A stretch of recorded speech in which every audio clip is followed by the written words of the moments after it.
لوگوں نے دوڑ لگائی، آگے دیکھا تو وہی نوجوان شرابی، زانی، جواری، بھیڑا. کہ موسیٰ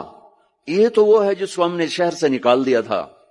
تو یہ ایسا ولی کیسے ہو گیا کہ ہم اس کے جنازے میں آئیں گے تو بخشے جائیں گے؟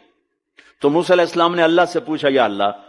تیرے بندے کہہ رہے ہیں کہ یہ بہت برا ہے، تو کہہ رہا ہے میرا دوست ہے، تو اب میں کیا کروں؟ تو اللہ تعالیٰ نے فرمایا موسیٰ یہ سچ کہہ رہے ہیں اور میں بھی ٹھیک کہہ رہا ہوں، یہ ایسا ہی تھا جیسے یہ کہہ رہے ہیں، لیکن جب اس پر موت آئی اس نے دائیں دیکھا، اسے کوئی نظر نہ آیا، اس نے بائیں دیکھا، اسے کوئی نظر نہ آیا،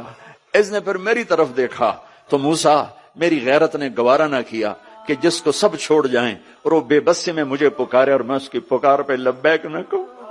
اے موسیٰ اس نے تو صرف اپنی بخشش مانگی، مجھے میری عزت کی قسم اگر آج مجھ سے پوری دنیا کے انسانوں کی بخشش مانگتا تو میں اس کی طفیل سب کو معاف کر دیتا.